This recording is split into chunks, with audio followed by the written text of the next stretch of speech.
கிரண் சொல்லுங்க சித்தி. வேற என்ன மொக்க காமெடி தான். ஆ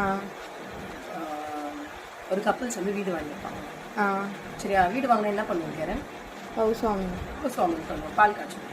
ஆ சரி, பால் காய்ச்சலான்னு சொல்லிட்டு என்ன பண்ணுவாங்களாம், ரிலேட்டிவ்ஸில் எல்லாரையும் கூப்பிட்டுருப்பாங்க. ஸோ கூடும்போது என்ன பண்ணாங்களாம், முன்னாடி அந்த என்ட்ரன்ஸில் வெல்கம் போர்டு மாட்டணும் அப்படின்னு சொல்லி யோசிச்சு வச்சுருப்பாங்க. வீட்டில் பார்த்தா ஆணி எங்கேயுமே இருக்காதான்.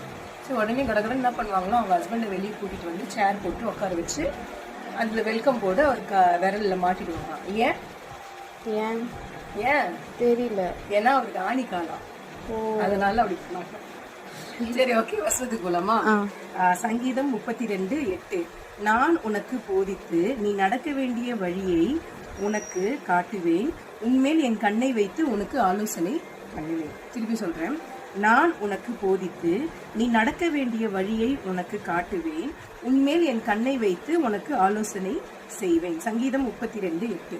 ஸோ கடவுள் என்ன சொல்றாரு, நான் உன்னை போதித்து உனக்கு நடக்க வேண்டிய வழியை நான் காட்டுவேன். நீ என்ன வழியில போகணும். ஸோ நீ ஒருவேளை தவறான பாதையில் போயிருக்கலாம், தவறான மனுஷங்களை நம்பிட்டு நீ இன்னும் ஏமாந்துக்கிட்டு அந்த ஏமாந்து கூட தெரியாமல் நீ இருக்கலாம்.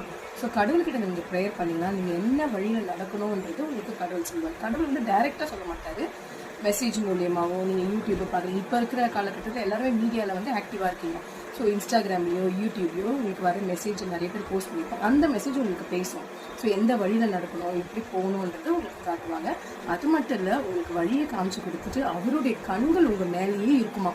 என் மகள் நல்லா போகிறாளா, தவறான பாதையில் போகிறாளா, நல்ல பாதையில் போகிறாளான்றது நம்மளை ஆல்வேஸ் நம்மளை கடவுள் என்ன பண்ணிட்டு இருப்பாங்க, கைட் பண்ணிகிட்டே இருப்பாங்க. ஸோ இந்த வீடியோ பார்க்குற அனைவருக்கும் நான் சொல்கிறேன், கடவுளே நான் பண்ணுறது தப்பாக ரைட்டான்னு நீங்கள் கண்ணீர் விட்டு கடவுள்கிட்ட கேட்டிங்கன்னா கண்டிப்பாக உங்ககிட்ட கடவுள் பேசுவார். ஸோ அதுக்கேற்ற மாதிரி நீங்கள் நடத்துவீங்க. Okay, see you in the next video. Bye.